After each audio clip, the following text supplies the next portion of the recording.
বাজেটে নতুন বন্দোবস্তের আকাঙ্ক্ষার পূর্ণ প্রতিফলন ঘটেনি বলে মনে করছে জাতীয় নাগরিক পার্টি এনসিপি। নতুন বাজেট নিয়ে দলটির আহ্বায়ক নাহিদ ইসলাম বলেছেন, করারোপের ক্ষেত্রে বরাবরের মতোই গরিবের উপর করের বোঝা চাপানো হয়েছে। পাশাপাশি ক্ষুদ্র ও মাঝারি ব্যবসায়ীদের সুবিধা দেওয়ার কোনো উদ্যোগও বাজেটে অনুপস্থিত বলে মনে করেন তিনি। আরও জানাচ্ছেন রাশেদ আনিস। এখানে তো ঘাটতি আছেই, কারণ সোমবার বাজেট ঘোষণার পর মঙ্গলবার এই বিষয়ে আনুষ্ঠানিক প্রতিক্রিয়া জানালো জাতীয় নাগরিক পার্টি। বাজেট নিয়ে অনেকটা হতাশা প্রকাশ করে এনসিপি বলছে, তাদের আশা ছিল এই বাজেটে নিত্য নতুন কর্মসংস্থান সৃষ্টির দিক নির্দেশনা থাকবে, কিন্তু সেটি অনুপস্থিত। এই ভীষণটার কথা আমরা বলতেছি বৈষম্যহীন সমাজে, সেটা এই বাজেটের মধ্য দিয়ে আসেনি। আহ্বায়ক নাহিদ ইসলাম বলেন, গণ অভ্যুত্থান পরবর্তী বাংলাদেশে যে বৈষম্য মুক্তির স্বপ্ন দেখেছিল, বাজেটে সেটিও লক্ষ্য করা যায়নি। অর্থনীতির রূপান্তরের আকাঙ্ক্ষার প্রতিফলনও ঘটেনি।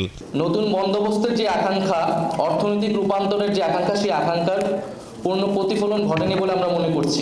ব্যয় মেটাতে অভ্যন্তরীণ খাত অর্থাৎ ব্যাংক ব্যবস্থার উপর সরকারের যে বরাবরের নির্ভরতা, সেটিরও কোনো পরিবর্তন বাজেটে লক্ষ্য করা যায়নি। পরিবর্তন নেই শিক্ষা বা স্বাস্থ্যের মতো জরুরি সেবা খাতেও। শিক্ষা, স্বাস্থ্য এবং বিজ্ঞান প্রযুক্তি খাতেও তেমন নতুনত্ব নেই, বরং শিক্ষায় ন্যূনতম 2% জিডিপি 2% বরাদ্দ থাকাটা আমরা উচিত বলে মনে করছি এই সময়ে। সেটা 1.7% হয়েছে।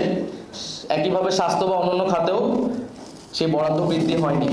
করারোপের ক্ষেত্রেও বড় কোনো পরিবর্তন নেই এবারের বাজেটে। দলটি মনে করছে, বরাবরের মতো গরিবের ঘাড়ে করের বোঝা চাপিয়েই অর্থনীতি রক্ষার চেষ্টা দেখা গেছে বাজেটে।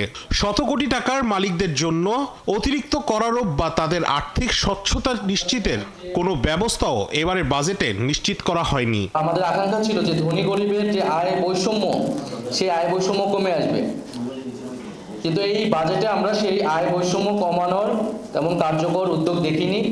করদাতার সংখ্যা যেটি পূর্বে ছিল সেটি বিদ্যমান রয়েছে, এবং যে সকল ব্যক্তি বা প্রতিষ্ঠান কর ফাঁকি দেয় তাদেরকে করের আওতায় আনার তেমন কার্যকর পদক্ষেপ আমরা দেখিনি।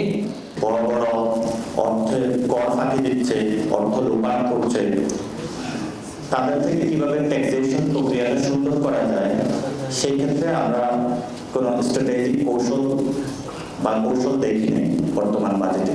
বরাবরের মতো এবারও কালো টাকা সাদা করার সুযোগ রাখা হয়েছে। কেবল জুলাই যোদ্ধাদের জন্য বাজেটে বিশেষ বরাদ্দ রাখাকে সাধুবাদ জানিয়েছে জাতীয় নাগরিক পার্টি। কালো টাকা সাদা করার সুযোগটা আসলে বন্ধ করা উচিত। রাশেদ আনিস, ৭১, ঢাকা।